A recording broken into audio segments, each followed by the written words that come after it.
Telugu news కి స్వాగతం. శ్రీ గౌతమి జీవకారుణ్య సంఘంలో దేశ 75వ గణతంత్ర దినోత్సవ వేడుకలు శుక్రవారం ఘనంగా నిర్వహించారు.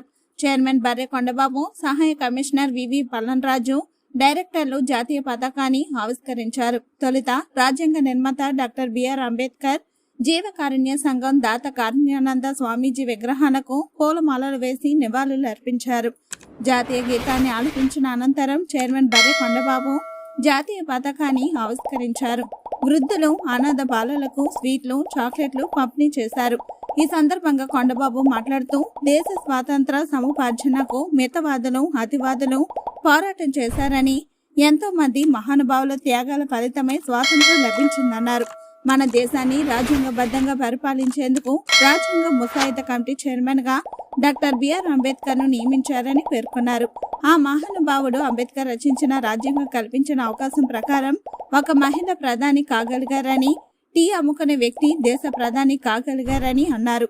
దేశ రక్షణకు ప్రాణాలు అర్పిస్తున్న వీర జవాన్లను కూడా ఈ సందర్భంగా స్మరించుకున్నారు. ప్రజలకు అన్ని హక్కులు కల్పించిన రాజ్యాంగ నిర్మాత బాబాసాహెబ్ అంబేద్కర్ ను ప్రతి ఒక్కరూ స్మరించుకోవాలని కొండబాబు కోరారు. సహాయ కమిషనర్ పల్లనరాజు మాట్లాడుతూ బ్రిటిష్ వారి పాలన నుండి విముక్తి పొంది దేశానికి స్వాతంత్రం వచ్చిన తర్వాత అంబేద్కర్ రచించిన రాజ్యాంగం 1950 జనవరి 26న అమల్లోకి వచ్చిందన్నారు.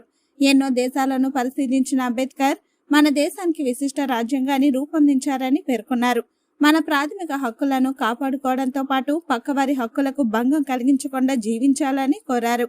కార్యక్రమంలో డైరెక్టర్లు పైన ఉషా, చొల్లంగి ఏడుకొండలు, తమిళనీడి రాధిక, అడప రఘునందన్, డాక్టర్ ఎన్ అశోక్, రామ్మోహన్ రావు, విజయ్ కుమార్, శివ తదితరులు పాల్గొన్నారు. కూడా బాగా చూడాలని చెప్పేసి చెప్పినటువంటి కారుణ్యానంద స్వామీజీ గారికి, అదేవిధంగా మరి ఈ యొక్క వృద్ధులకి అందరికీ కూడా నా హృదయపూర్వక గణతంత్ర దినోత్సవ శుభాకాంక్షలు తెలియజేస్తున్నాను.